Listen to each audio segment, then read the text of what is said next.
কোচবিহারের দিনহাটায় বিক্ষোভের মুখে বিজেপি বিধায়ক।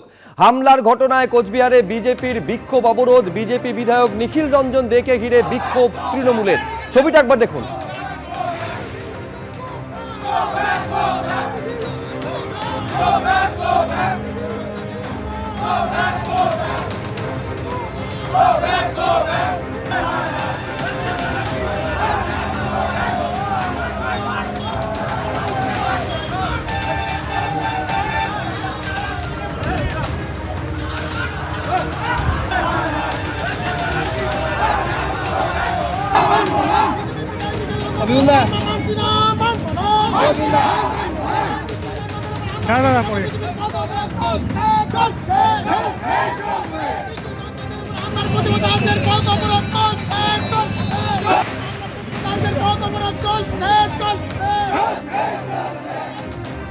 একেবারে এই ছবি আপনারা দেখতে পাচ্ছেন যে রাস্তায় বসে অবরোধ করা হয়েছে বিজেপির তরফে।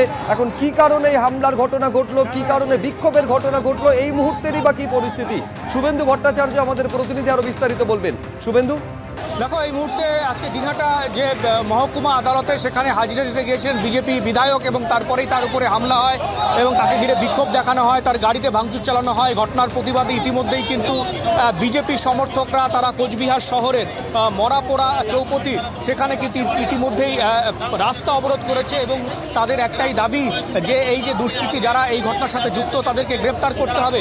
এই ঘটনার পরেই কিন্তু যথেষ্ট উত্তেজনা ছড়িয়েছে দিনহাটায় এবং আমরা দেখেছি যে আজকে 2016 সালের একটি পুরনো মামলা, সেই মামলায় যখন হাজিরা দিতে গিয়েছিলেন বিজেপি বিধায়ক, সেই সময় আদালত চত্বরে ঢোকার সময় তাকে লক্ষ্য করে কিন্তু গো ব্যাক স্লোগান দেওয়া হয় এবং তিনি যখন আদালত থেকে বেরোচ্ছিলেন সেই সময় তার পেছনে কিন্তু স্লোগান দিতে থাকে এবং তিনি যখন গাড়িতে উঠছিলেন সেই সময় তার গাড়ি সেখানে গাড়ির পেছনের কাঁচ ভেঙে দেওয়া হয়।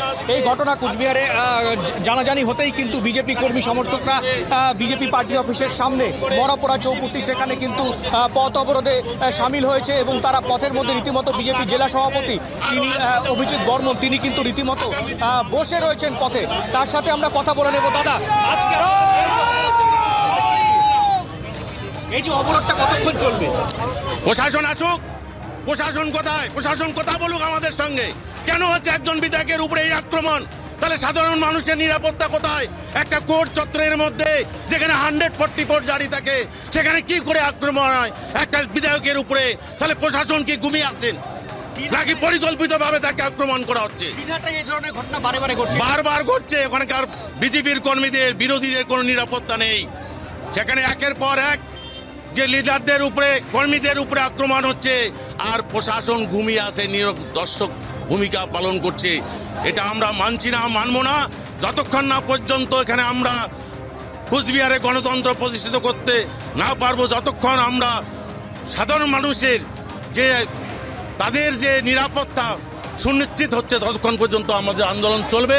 একেবারে স্পষ্ট জানানো হচ্ছে বিজেপির তরফে এই আন্দোলন চলবে, তার কারণ দিকে দিকে বিরোধীরা আক্রান্ত হচ্ছে। ঠিক যেভাবে কোচবিহার দক্ষিণের বিজেপি বিধায়ক নিখিল রঞ্জন দের গাড়ি ঘিরে ধরে তৃণমূল বিক্ষোভ দেখিয়েছে এবং তৃণমূল হামলা চালিয়েছে বলে অভিযোগ করছে বিজেপি, তার প্রতিবাদে এই হচ্ছে বিজেপি রাস্তা অবরোধ করে রেখেছে।